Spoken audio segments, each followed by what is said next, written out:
protests erupted overnight in the Georgian capital, Tbilisi, after the anchor of an opposition TV channel there voiced a stream of insults against the Russian President Vladimir Putin. It's caused real stir in our studio now, Ilya Petrenko, across this one today. Well, obviously, Russia quick to react, obviously, but this spat has been going on for a bit, and it's in light of some plane suspensions coming today. Tell us all.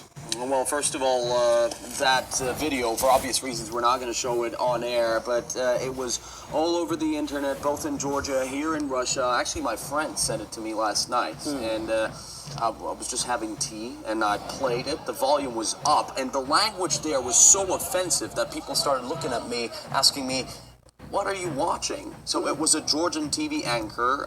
It was a primetime show, a weekly TV show, where he used some of the most offensive words that there are in the Russian language against Vladimir Putin, specifically against his parents as well. And this is what he pointed out, even though they're no longer alive. So definitely it was an anti-Russian, anti-Putin rant that was bound to get some aggressive reaction, both in Georgia and in Russia, because people don't really want this to escalate, and this is perhaps what angered the protesters.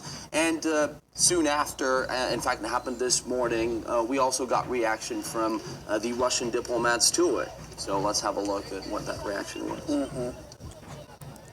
We strongly condemn the unprecedented nefarious behavior involving an unacceptable attack in obscene language against the Russian leadership, hosted by the Georgian TV channel Rustavi 2. We see this as another clear provocation by radical forces in Georgia, aimed at undermining Russia-Georgia relations.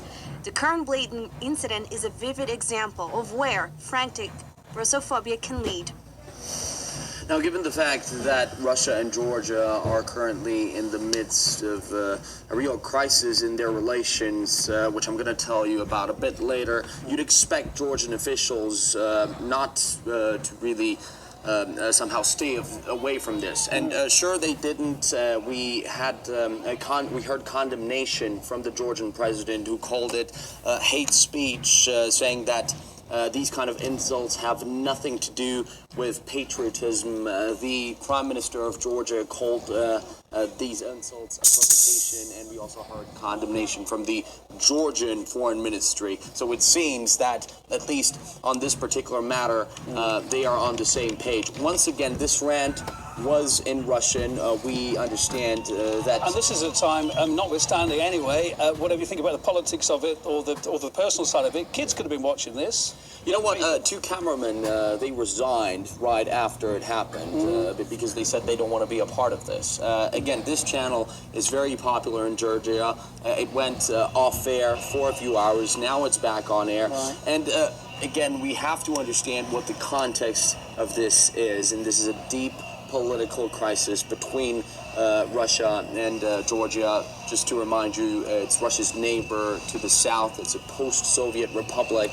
And about 3 weeks ago, there was an incident that sparked massive protests in Georgia. That was a Russian MP who was taking part in an event. He was officially invited for that event. It was happening in the Georgian parliament, but he took the speaker's seat. And that's what sparked the outrage. So have a look at what these protests looked like a few weeks ago.